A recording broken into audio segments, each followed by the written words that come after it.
this can be for anybody, but I do think this idea of aligning expectations and aligning incentives is super important, right? Kind of getting everybody on the same page from the start.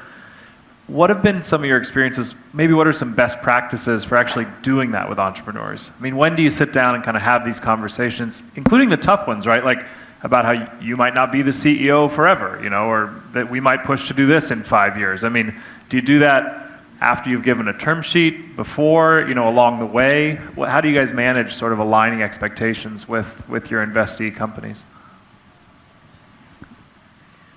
Now I asked him a hard one. Nobody wants to answer. We had an experience in the case of CareerNet as follows.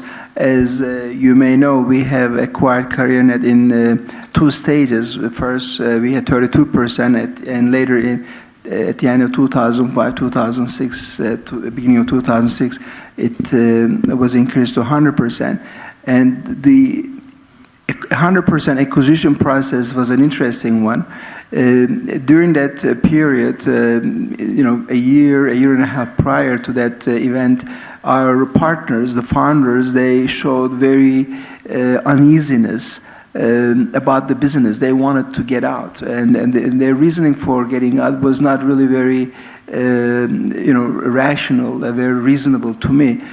Because they said, you know, the CareerNet had reached a certain level of valuation, and it is Turkey, so they wanted to cash. Okay, and you know, and my insistence to them, or my position to them, was that it is too soon to sell. Please, I almost begged them not to sell. Okay, but they had made up their mind, and. So they started this process, so they end up you know, looking for alternatives, and we end up buying them. But what I'm trying to underline is that we really felt, and we tried very strongly to persuade to them that, hey, this is too soon to be getting out, and you still have a very fast-growing company.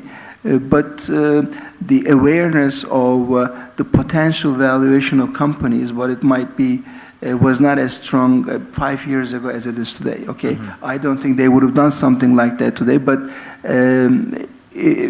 Turkey is still in the early stages of this, you know, ecosystems kind of concepts. So, but I am very glad to see, you know, with the audience here, that the awareness level is heightened substantially. So the entrepreneurs of today are not going to make the same mistake. So our role as investors is really to communicate to them that, hey, we are here to make very big things happen together, okay? And our interests are aligned, and to be very straightforward and open about it, and structure deals that both sides can truly mean and live up to until the end. Go ahead. So I have one example where there was a misalignment, and what happened was there was effectively 2 parts of the business. There was an established business that was generating cash, and there was another side of the business which was much higher growth but didn't yet have any revenue.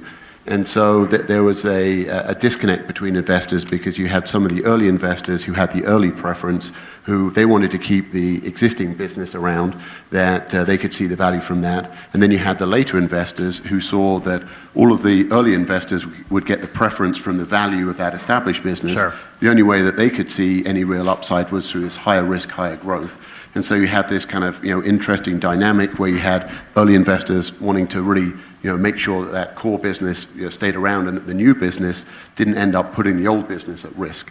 And so that was interesting, kind of divergent views. And whenever we had, you know, a lot of these board level discussions, there was always this kind of, you know, divide between folks.